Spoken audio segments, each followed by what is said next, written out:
Act 1 of the Tragedy of Romeo and Juliet by William Shakespeare. The Prologue.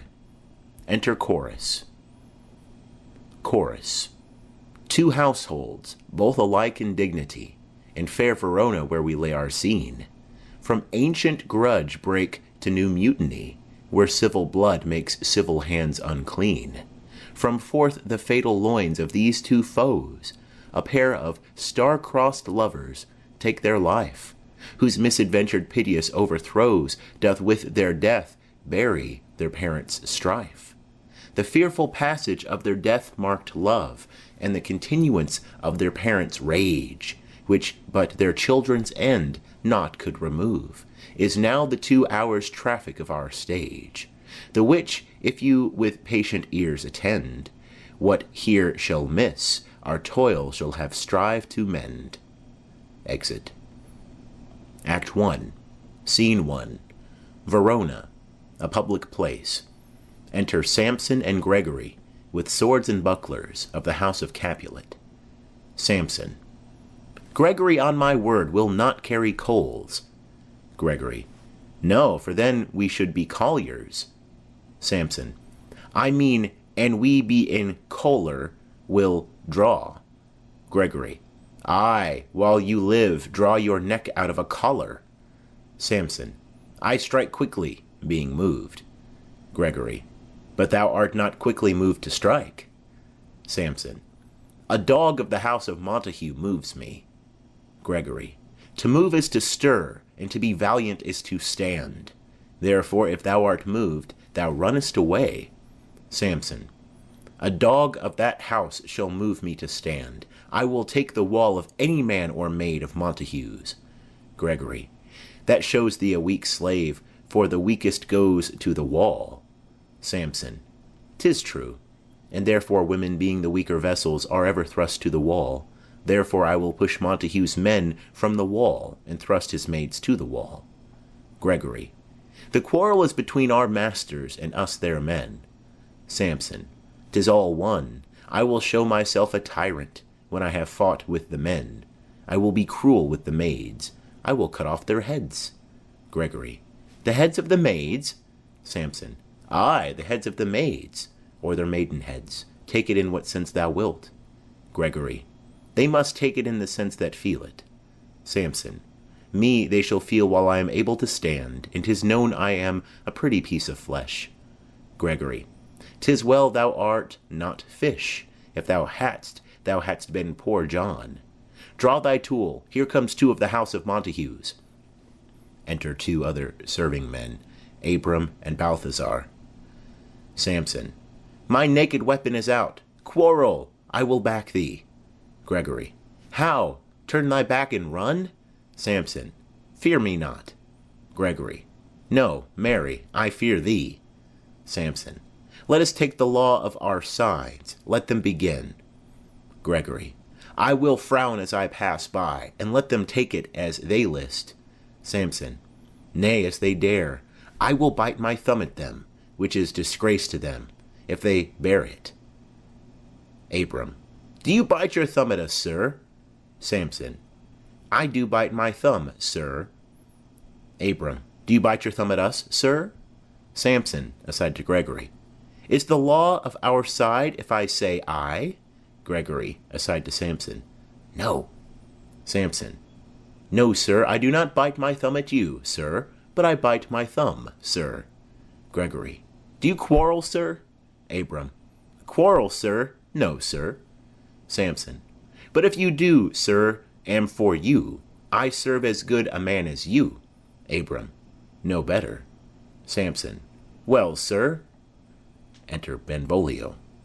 Gregory, aside to Samson. Say better. Here comes one of my master's kinsmen. Samson. Yes, better, sir. Abram. You lie. Samson. Draw, if you be men. Gregory, remember thy swashing blow. They fight. Benvolio. Part, fools! Beats down their swords. Put up your swords, you know not what you do. Enter Tybalt. Tybalt. What art thou drawn among these heartless hinds? Turn thee, Benvolio, look upon thy death. Benvolio. I do but keep the peace. Put up thy sword, or manage it to part these men with me. Tybalt. What, drawn and talk of peace? I hate the word, as I hate hell, all Montagues, and thee. Have at thee, coward! They fight. Enter an officer and 3 or 4 citizens with clubs or partisans. Officer. Clubs, bills, and partisans! Strike! Beat them down! Citizens. Down with the Capulets! Down with the Montagues! Enter old Capulet in his gown, and his wife. Capulet. What noise is this? Give me my long sword. Ho! Wife. A crutch, a crutch! Why call you for a sword? Capulet. My sword, I say. Old Montague is come, and flourishes his blade in spite of me. Enter old Montague and his wife. Montague. Thou villain Capulet, hold me not, let me go. Montague's wife. Thou shalt not stir 1 foot to seek a foe. Enter Prince Escalus with his train. Prince. Rebellious subjects, enemies to peace, profaners of this neighbor-stained steel, will they not hear? What, ho! You men, you beasts, that quench the fire of your pernicious rage with purple fountains issuing from your veins. O pain of torture from those bloody hands, throw your mistempered weapons to the ground and hear the sentence of your moved prince. 3 civil brawls, bred of an airy word, by thee, old Capulet, and Montague, have thrice disturbed the quiet of our streets, and made Verona's ancient citizens cast by their grave beseeming ornaments to wield old partisans, and hands as old, cankered with peace. Depart your cankered hate. If ever you disturb our streets again, your lives shall pay the forfeit of the peace. For this time all the rest depart away. You, Capulet, shall go along with me, and Montague, come you this afternoon, to know our farther pleasure in this case. To old Freetown, our common judgment place. Once more, on pain of death, all men depart. Exeunt. All but Montague, his wife, and Benvolio. Montague.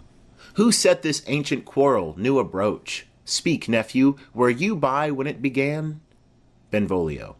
Here were the servants of your adversary, and yours, close fighting ere I did approach. I drew to part them.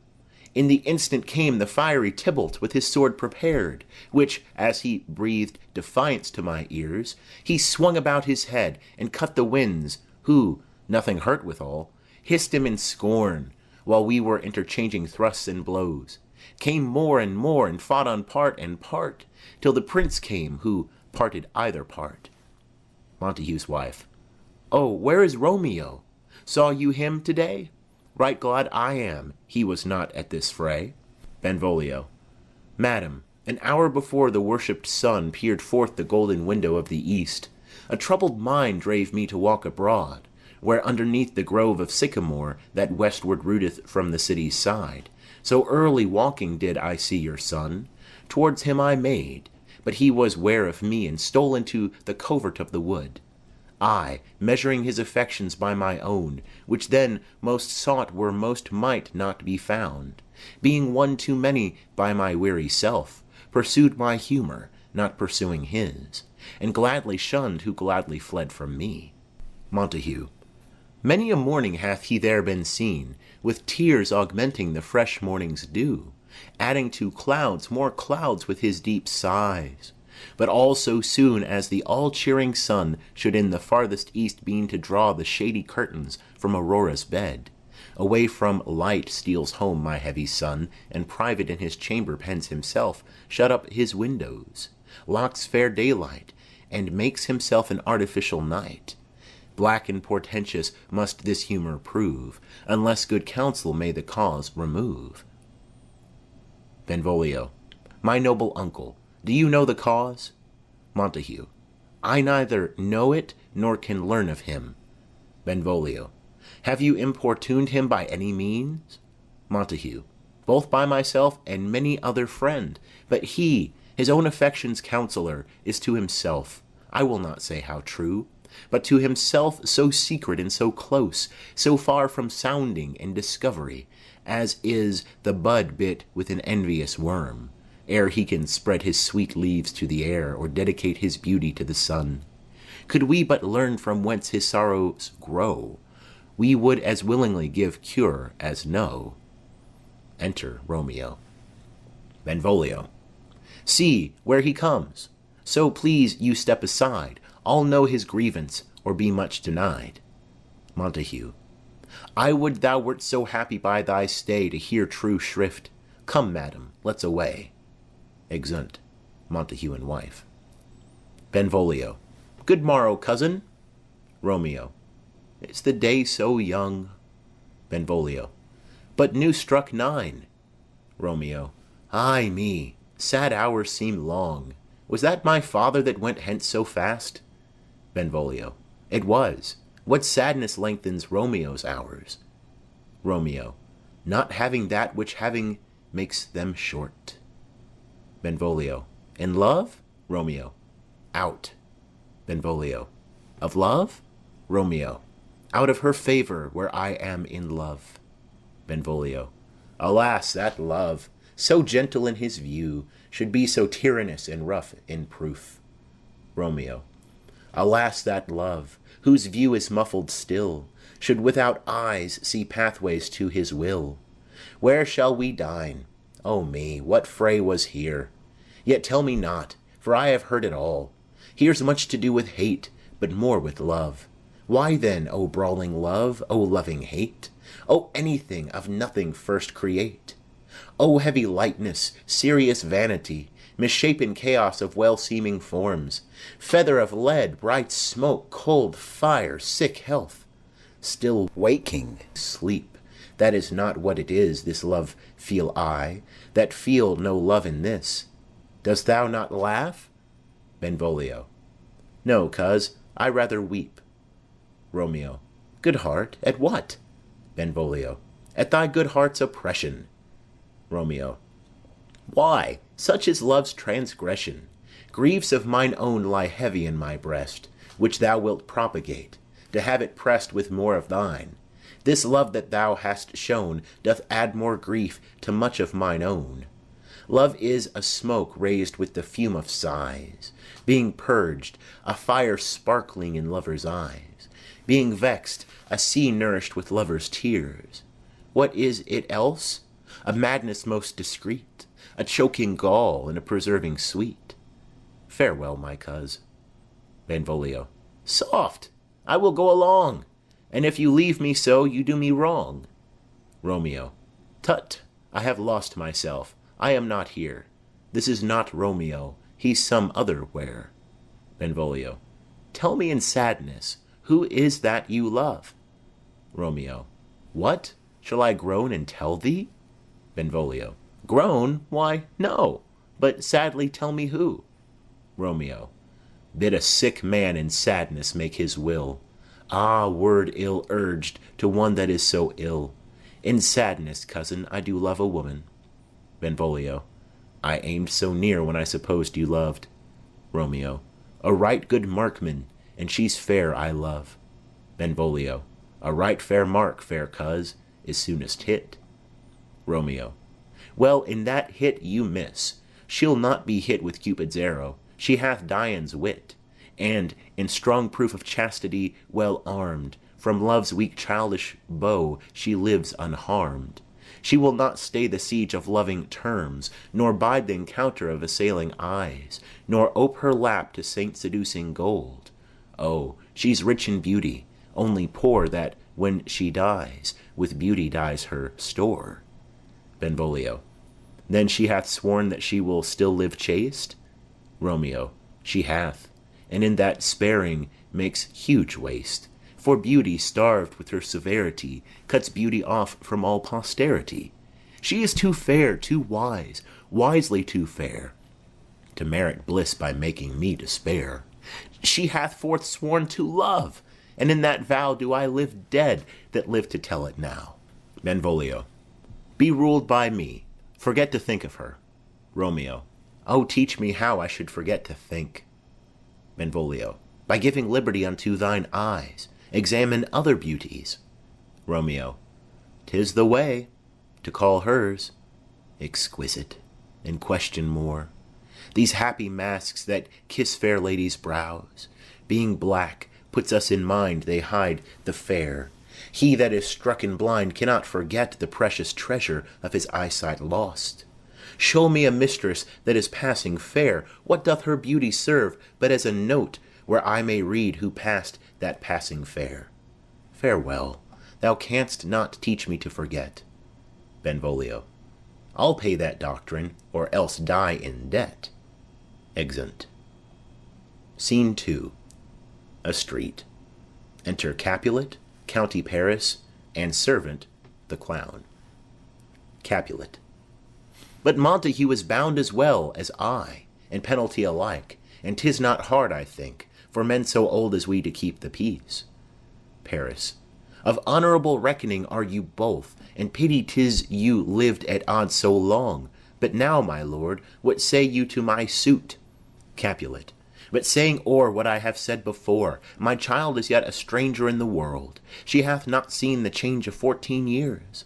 Let 2 more summers wither in their pride, ere we may think her ripe to be a bride. Paris. Younger than she are happy mothers made. Capulet. And too soon marred are those so early made. The earth hath swallowed all my hopes but she. She is the hopeful lady of my earth. But woo her, gentle Paris, get her heart. My will to her consent is but a part. And she agree within her scope of choice, lies my consent and fair according voice. This night I hold an old accustomed feast, whereto I have invited many a guest, such as I love, and you among the store. One more, most welcome, makes my number more. At my poor house look to behold this night, earth-treading stars that make dark heaven light. Such comfort as do lusty young men feel when well-apparelled April on the heel of limping winter treads. Even such delight among fresh female buds shall you this night inherit at my house. Hear all see, and like her most, whose merit most shall be, which, on more view of many, mine being one, may stand in number, though in reckoning none. Come, go with me. To servant, giving him a paper. Go, sirrah, trudge about, through fair Verona, find those persons out, whose names are written there, and to them say, my house, and welcome on their pleasure stay. Exeunt Capulet in Paris. Servant. Find them out whose names are written here? It is written that the shoemaker should meddle with his yard, and the tailor with his last, the fisher with his pencil, and the painter with his nets. But I am sent to find those persons whose names are here writ, and can never find what names the writing person hath here writ. I must to the learned in good time. Enter Benvolio and Romeo. Benvolio. Tut, man, one fire burns out another's burning. One pain is lessened by another's anguish. Turn giddy, and be hope by backward turning. One desperate grief cures with another's languish. Take thou some new infection to thy eye, and the rank poison of the old will die. Romeo. Your plantain leaf is excellent for that. Benvolio. For what, I pray thee? Romeo. For your broken shin. Benvolio. Why, Romeo, art thou mad? Romeo. Not mad, but bound more than a madman is. Shut up in prison, kept without my food, whipped and tormented and godden, good fellow. Servant. God gegodden, I pray, sir. Can you read? Romeo. Ay, mine own fortune in my misery. Servant. Perhaps you have learned it without book, but I pray, can you read anything you see? Romeo. Ay, if I know the letters and the language. Servant. Ye say honestly, rest you merry. Romeo. Stay, fellow, I can read. He reads. Signor Martino and his wife and daughters, County Anselmo and his beauteous sisters, the lady widow of Vitruvio, Signor Placiento and his lovely nieces, Mercutio and his brother Valentine, mine uncle Capulet, his wife and daughters, my fair niece Rosaline and Livia, Signor Valentio and his cousin Tybalt, Lucio and the lively Helena. Gives back the paper. A fair assembly. Whither should they come? Servant. Up. Romeo. Whither? Servant. To supper, to our house. Romeo. Whose house? Servant. My master's. Romeo. Indeed, I should have asked you that before. Servant. Now I'll tell you without asking. My master is the great rich Capulet, and if you be not of the house of Montagues, I pray come and crush a cup of wine. Rest you merry. Exit. Benvolio. At this same ancient feast of Capulets sups the fair Rosaline, whom thou so lovest, with all the admired beauties of Verona. Go thither, and with unattainted eye compare her face with some that I shall show, and I will make thee think thy swan a crow. Romeo. When the devout religion of mine eye maintains such falsehood, then turn tears to fires, and these, who often drowned, could never die. Transparent heretics, be burnt for liars. One fairer than my love? The all-seeing sun ne'er saw her match since first the world begun. Benvolio. Tut! You saw her fair, none else being by, herself poised with herself in either eye. But in that crystal scales let there be weighed your lady's love against some other maid, that I will show you shining at this feast, and she shall scant show well that now seems best. Romeo. I'll go along. No such sight to be shown, but to rejoice in splendor of my own. Exeunt. Scene 3. Capulet's house. Enter Capulet's wife and nurse. Wife. Nurse, where's my daughter? Call her forth to me. Nurse. Now by my maidenhead at 12-year-old I bade her come. What, lamb? What, ladybird? God forbid, where's this girl? What, Juliet? Enter Juliet. Juliet. How now? Who calls? Nurse. Your mother. Juliet. Madam, I am here. What is your will? Wife. This is the matter. Nurse, give leave a while. We must talk in secret. Nurse, come back again. I have remembered me. Thou's hear our counsel. Thou knowest my daughter's of a pretty age. Nurse. Faith, I can tell her age unto an hour. Wife. She's not 14. Nurse. I'll lay 14 of my teeth, and yet to my teen be it spoken. I have but 4. She is not 14. How long is it now to Lamistide? Wife. A fortnight and odd days. Nurse. Even or odd, of all days in the year, come Lammas Eve at night, shall she be 14. Susan and she, God rest all Christian souls, were of an age. Well, Susan is with God. She was too good for me. But as I said, on Lammas Eve at night shall she be 14. That shall she marry. I remember it well. 'Tis since the earthquake, now 11 years, and she was weaned. I never shall forget it. Of all the days of the year, upon that day, for I had then laid wormwood to my dug, sitting in the sun under the dove-house wall. My lord and you were then at Mantua. Nay, I do bear a brain. But, as I said, when it did taste the wormwood on the nipple of my dug, and felt it bitter, pretty fool, to see it Techian fall out with the dug. Shake, quoth the dove-house. 'Twas no need, I trow, to bid me trudge. And since that time it is 11 years, for then she could stand high lone. Nay, by the rood, she could have run and waddled all about, for even the day before she broke her brow. And then my husband, God be with his soul, was a merry man, took up the child. Yea, quoth he, dost thou fall upon thy face? Thou wilt fall backward when thou hast more wit. Wilt thou not, Jewel? And by my holidem, the pretty wretch left crying and said, Ay. To see now how a jest shall come about, I warrant, and I should live 1,000 years, I never should forget it. Wilt thou not, Jewel? Quoth he. And pretty fool, it stinted and said, Ay. Wife. Enough of this. I pray thee hold thy peace. Nurse.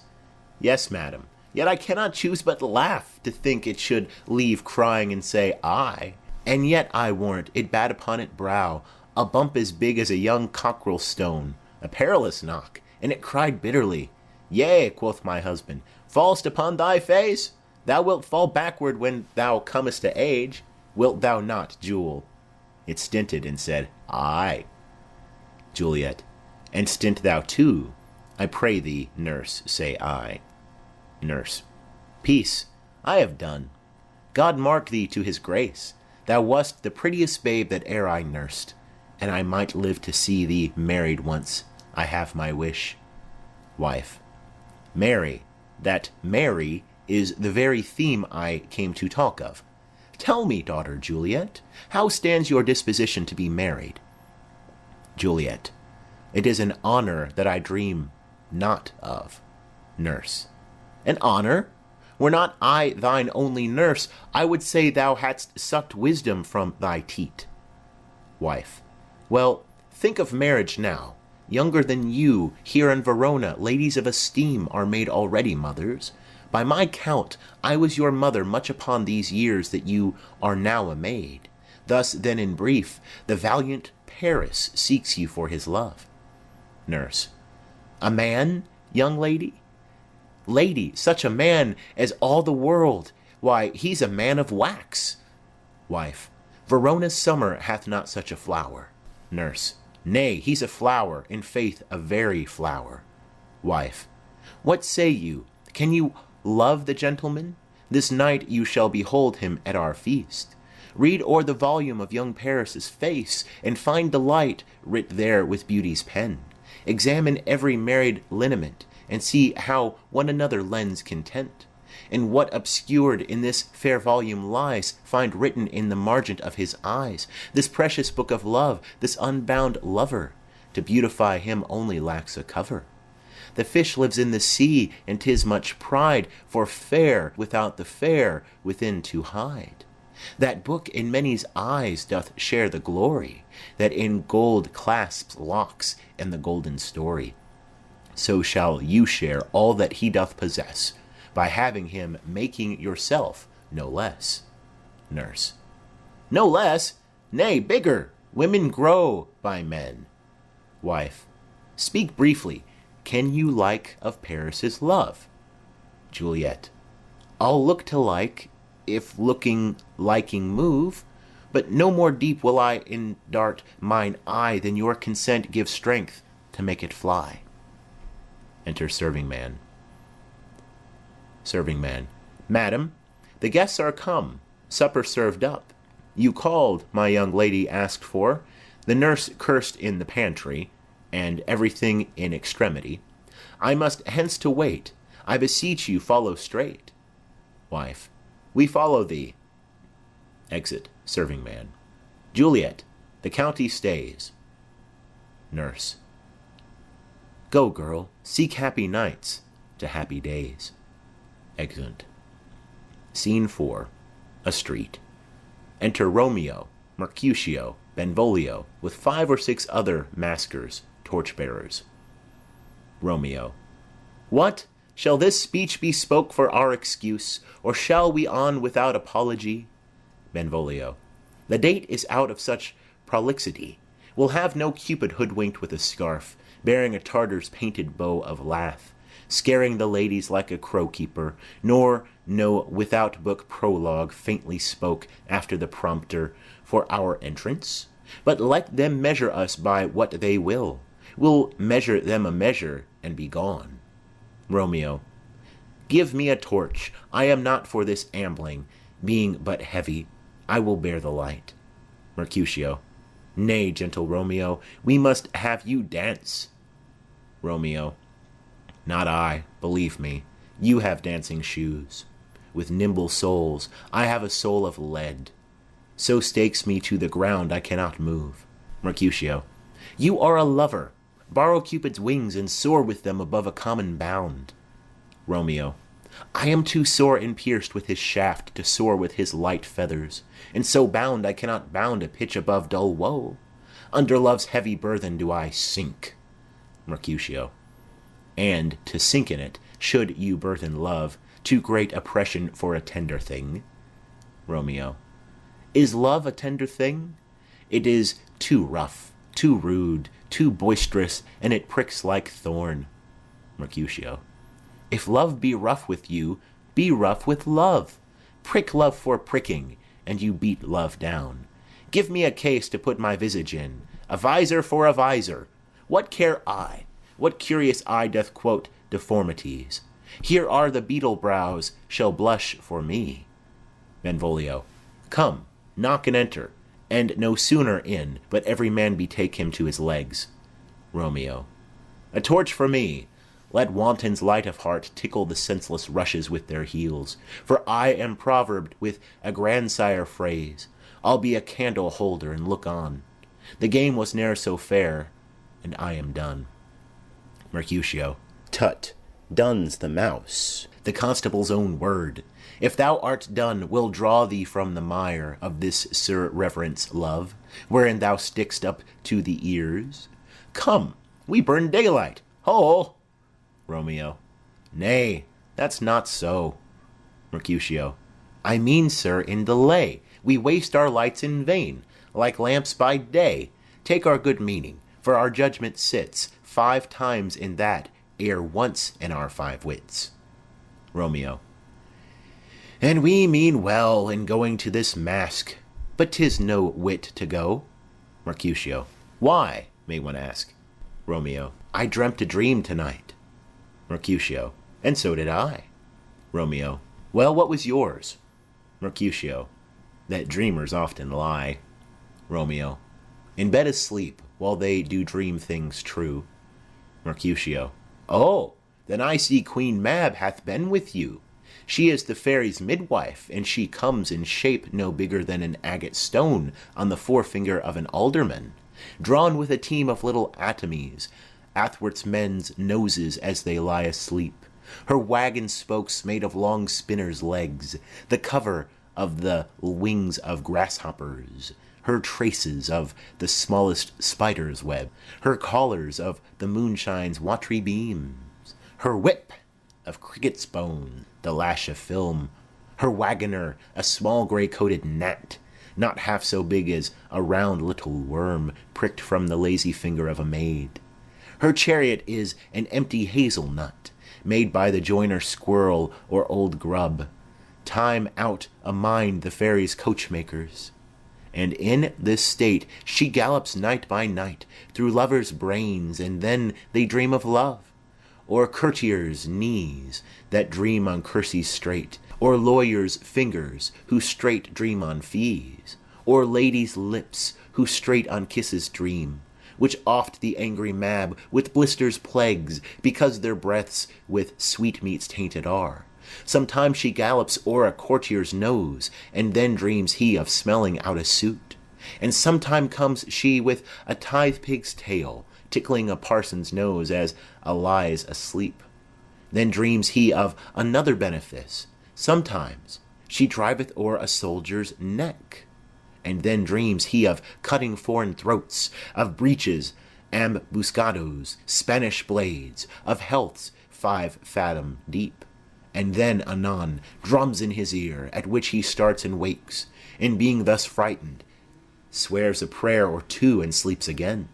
This is that very Mab that plats the manes of horses in the night, and bakes the elf-locks in foul sluttish hairs, which once untangled much misfortune bodes. This is the hag, when maids lie on their backs, that presses them and learns them first to bear, making them women of good carriage. This is she. Romeo.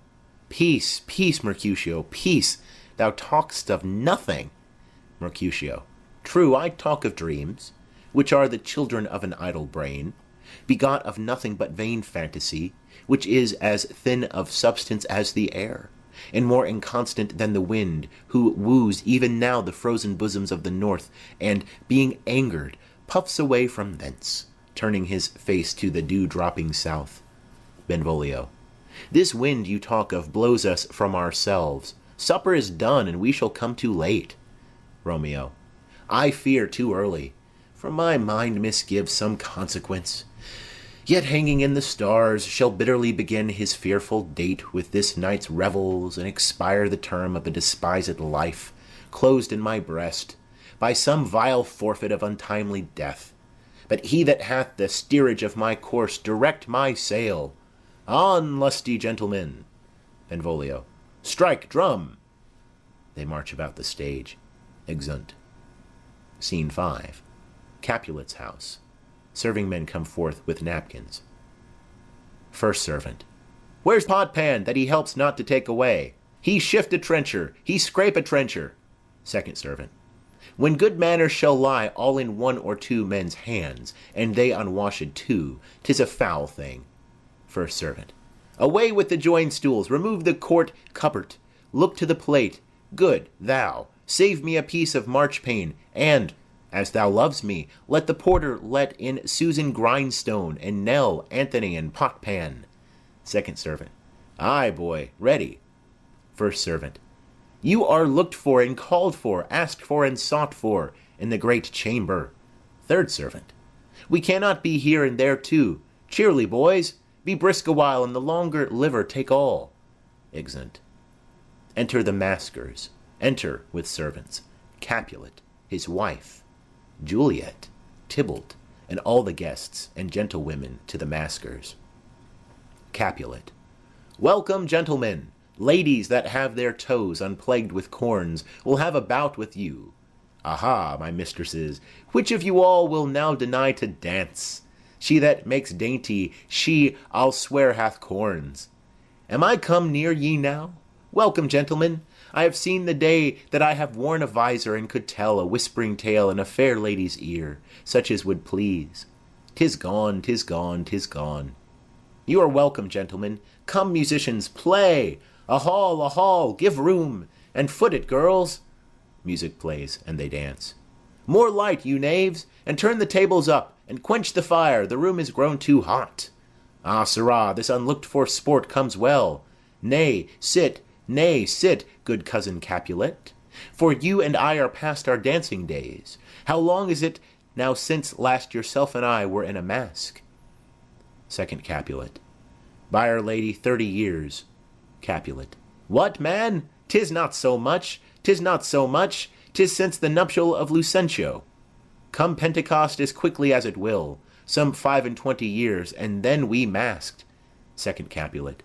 'Tis more, 'tis more. His son is elder, sir. His son is 30. Capulet. Will you tell me that? His son was but a ward 2 years ago. Romeo to a serving man. What lady's that, which doth enrich the hand of yonder knight? Serving man. I know not, sir. Romeo. Oh, she doth teach the torches to burn bright. It seems she hangs upon the cheek of night like a rich jewel in an Ethiop's ear. Beauty too rich for use, for earth too dear. So shows a snowy dove trooping with crows, as yonder lady o'er her fellows shows. The measure done, I'll watch her place of stand, and, touching hers, make blessed my rude hand. Did my heart love till now? Forswear its sight, for I ne'er saw true beauty till this night. Tybalt. This, by his voice, should be a Montague. Fetch me my rapier, boy. What dares the slave come hither, covered with an antic face, to fleer and scorn at our solemnity?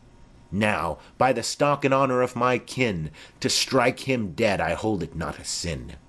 Capulet. Why? How now, kinsman? Wherefore storm you so? Tybalt. Uncle, this is a Montague, our foe, a villain that is hither come in spite to scorn at our solemnity this night. Capulet. Young Romeo, is it? Tybalt. 'Tis he, that villain Romeo. Capulet. Content thee, gentle coz, let him alone. Bears him like a portly gentleman. And to say truth, Verona brags of him to be a virtuous and well-governed youth. I would not for the wealth of all this town here in my house do him disparagement. Therefore be patient. Take no note of him. It is my will. The which, if thou respect, show a fair presence, and put off these frowns, an ill-beseeming semblance for a feast. Tybalt. It fits when such a villain is a guest. I'll not endure him. Capulet. He shall be endured. What, goodman boy? I say he shall. Go to. Am I the master here, or you? Go to. You'll not endure him. God shall mend my soul. You'll make a mutiny among my guests. You will set cock-a-hoop. You'll be the man. Tybalt. Why, uncle, 'tis a shame. Capulet. Go to, you are a saucy boy. Is it so indeed? This trick may chance to scathe you, I know what. You must contrary me. Marry, 'tis time, well said, my hearts. You are a prince cox, go. Be quiet, or more light, more light. For shame, I'll make you quiet. What? Cheerly, my hearts. Tybalt. Patience perforce with wilful choler meeting makes my flesh tremble in their different greeting. I will withdraw, but this intrusion shall no seeming sweet convert to bitterest gall. Exit. Romeo. If I profane with my unworthiest hand this holy shrine, the gentle fine is this: my lips to blushing pilgrims ready stand to smooth that rough touch with a tender kiss. Juliet. Good pilgrim, you do wrong your hand too much, which mannerly devotion shows in this. For saints have hands that pilgrims' hands do touch, and palm to palm is holy palmer's kiss. Romeo. Have not saints lips, and holy palmers too? Juliet. Ay, pilgrim, lips that they must use in prayer. Romeo. O then, dear saint, let lips do what hands do. They pray, grant thou, lest faith turn to despair. Juliet. Saints do not move, though grant for prayer's sake. Romeo. Then move not while my prayer's effect I take. Thus from my lips by thine my sin is purged. Kisses her. Juliet. Then have my lips the sin that they have took. Romeo. Sin from my lips? O trespass sweetly urged, give me my sin again. Kisses her. Juliet. You kiss by the book. Nurse. Madam, your mother craves a word with you. Romeo. What is her mother? Nurse. Mary, bachelor, her mother is the lady of the house, and a good lady, and a wise and virtuous. I nursed her daughter that you talked withal. I tell you, he that can lay hold of her shall have the chinks. Romeo. Is she a Capulet? Oh, dear account! My life is my foe's debt. Benvolio. Away, be gone, the sport is at the best. Romeo. Ay, so I fear, the more is my unrest. Capulet. Nay, gentlemen, prepare not to be gone. We have a trifling foolish banquet towards. Is it e'en so? Why then, I thank you all. I thank you, honest gentlemen. Good night. More torches here. Exeunt maskers. Come on, then, let's to bed. Ah, sirrah, by my fay, it waxes late. All to my rest. Exeunt. All but Juliet and nurse. Juliet. Come hither, nurse. What is yon gentleman? Nurse. The son and heir of old Tiberio. Juliet. What's he that now is going out of door? Nurse. Marry, that I think be young Petruchio. Juliet. What's he that follows there, that would not dance? Nurse. I know not. Juliet. Go ask his name, if he be married. My grave is like to be my wedding bed. Nurse. His name is Romeo, and a Montague, the only son of your great enemy. Juliet. My only love? Sprung from my only hate? Too early seen unknown, and known too late. Prodigious birth of love, it is to me that I must love a loathed enemy? Nurse. What's this? What's this? Juliet. A rhyme I learnt even now, of one I danced withal. One calls within. Juliet. Nurse. Anon, anon! Come, let's away. The strangers all are